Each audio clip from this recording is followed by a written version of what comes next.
The hurricane that secretly tested evolution.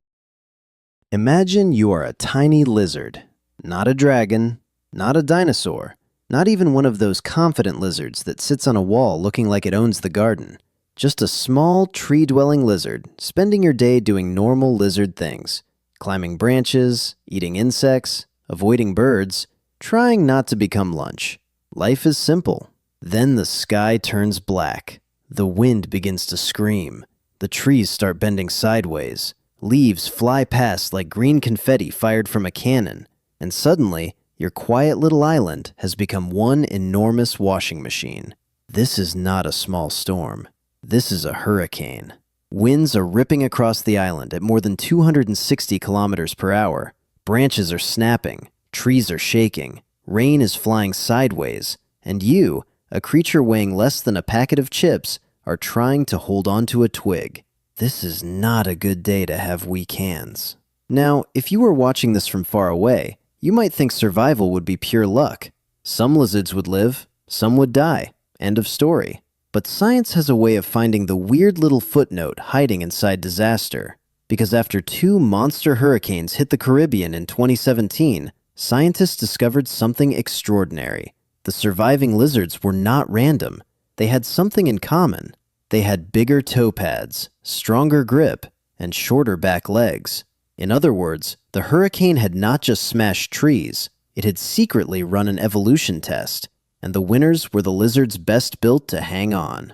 This story begins in the Turks and Caicos Islands, a warm, bright chain of islands in the Caribbean, the kind of place where the sea looks impossible and everything seems designed for postcards.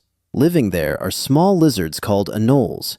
Anoles are famous among biologists because they are excellent little evolution machines. They climb, they leap, they cling to branches, they adapt to different islands, different trees, different environments.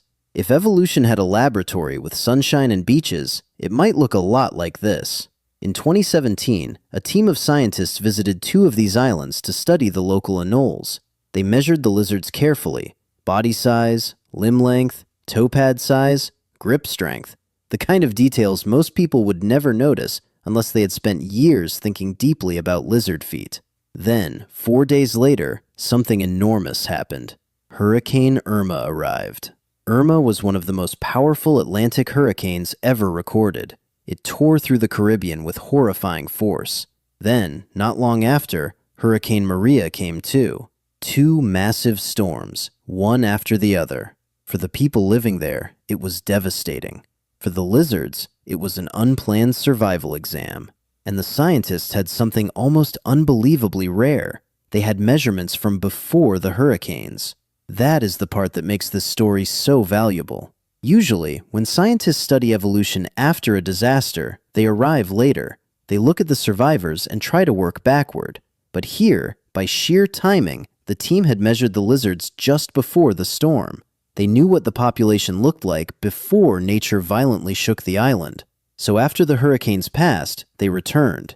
They collected more lizards. They measured them again. And the difference was clear. The surviving lizards had larger toe pads. They had longer forelimbs. They had shorter hind limbs. That might sound like a tiny change, but in a hurricane, tiny changes matter. A slightly better grip can be the difference between clinging to a branch and being launched into the sky like a very confused green paperclip. The team wanted to understand how this worked, so they did something both scientific and slightly ridiculous. They put lizards on a wooden perch. Then they blasted them with wind. Not enough to hurt them, just enough to see how they held on. And the footage is remarkable. As the wind hits, the lizard grips the perch with its front legs. Its body lifts. Its back legs begin to flap behind it, like a tiny flag with opinions. The lizard is not gracefully riding the storm. It is desperately trying not to become airborne.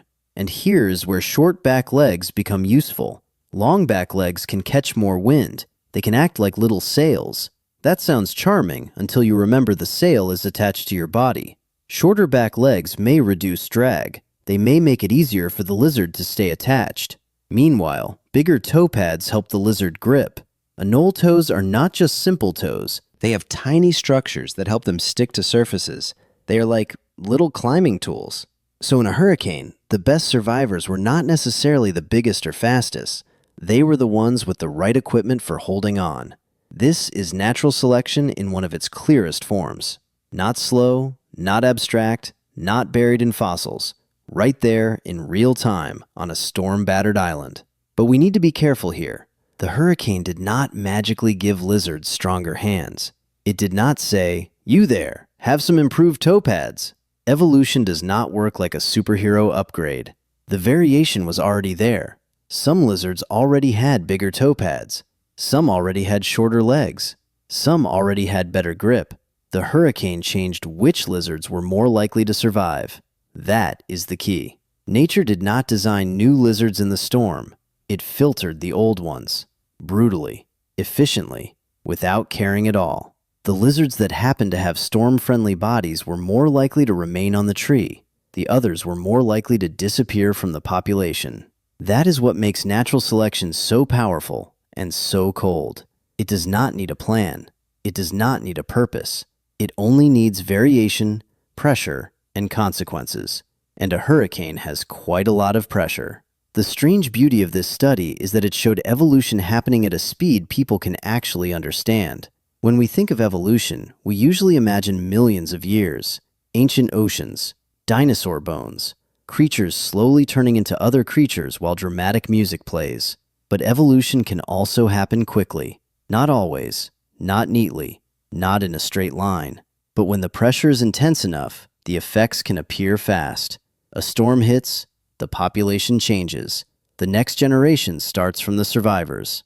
That does not mean every future lizard will now be perfectly hurricane-proof.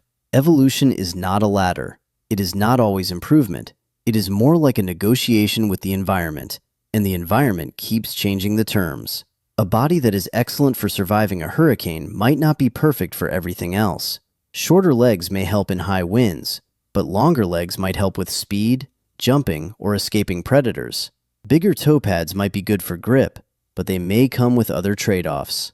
Nature is full of bargains. Nothing is free. Every feature has a cost somewhere. This is why evolution is less like engineering and more like a strange old garage full of improvised tools. Good enough, modified, reused, tested by disaster. The anoles of the Caribbean have been studied for decades because they are so good at adapting to different environments. Some live high in trees. Some live lower down. Some run along trunks. Some perch on narrow twigs. Their bodies often match the places they live. Long legs for speed on broad surfaces. Shorter legs for balance on thin branches. Toe pads for climbing. Different islands can shape different lizards in different ways. But hurricanes add another force. A sudden, violent force. A reminder that survival is not always about normal life. Sometimes survival is about one terrible afternoon. You can be perfectly suited to your world for years. Then the world changes in an hour. That is the part of the story that feels bigger than lizards. Because every living thing exists inside a deal with its environment. A bird's beak, a fish's fin, a beetle's shell, a cactus spine, a human hand. All of them are answers to problems. Food, water, heat, cold, predators, mates, disease, weather. And sometimes, the exam arrives without warning. The lizards did not know they were part of a scientific study. They did not know their toe pads had been measured. They did not know a hurricane would turn those measurements into evidence. They were just trying to stay alive. That is often how science finds its most astonishing moments. Not in a perfect plan, but in a strange accident. A team measures lizards. A hurricane arrives 4 days later. The scientists return. And suddenly, the island has told a story about evolution in real time. There is something almost comical about it. A hurricane, one of the most destructive forces on Earth, accidentally helped scientists understand lizard feet. But there is also something serious underneath. As storms become stronger or more frequent in some regions, animals may face new survival pressures. Some species may adapt. Some may move. Some may decline. Some may vanish. Nature is flexible, but not infinitely flexible. A lizard can only grip so hard. A bird can only fly so far. A coral reef can only bleach so many times. evolution is powerful, but it is not magic. It works with what already exists, and it often works by losing the individuals that cannot survive the new conditions. That is the uncomfortable part we sometimes forget. Adaptation sounds elegant from a distance. Up close, it can be brutal. Still, the hurricane lizards give us one of the clearest examples of natural selection you could ask for. Before the storm, a range of body types. After the storm, more survivors with traits that help them hold on. Not a theory floating in a textbook, not a diagram, a real island, real animals, real wind, real consequences. And perhaps the most memorable image is still that tiny lizard gripping a branch while its back legs flap wildly behind it. A small creature in an enormous storm. No plan, no strategy, no inspirational speech, just toes, timing, and luck. And somehow, that was enough. So the next time you see a lizard sitting quietly on a wall, looking like it knows something you don't, maybe it does. Its body is not random. Its feet are not random. Its legs are not random.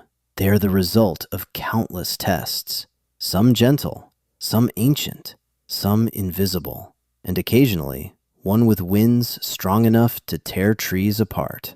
The hurricane came and went. The island changed. The trees changed. The population changed. And the lizards that remained carried the evidence in their bodies, in their legs, in their grip, in their strange little hurricane-tested toes. Evolution did not announce itself. It did not leave a sign. It simply held on.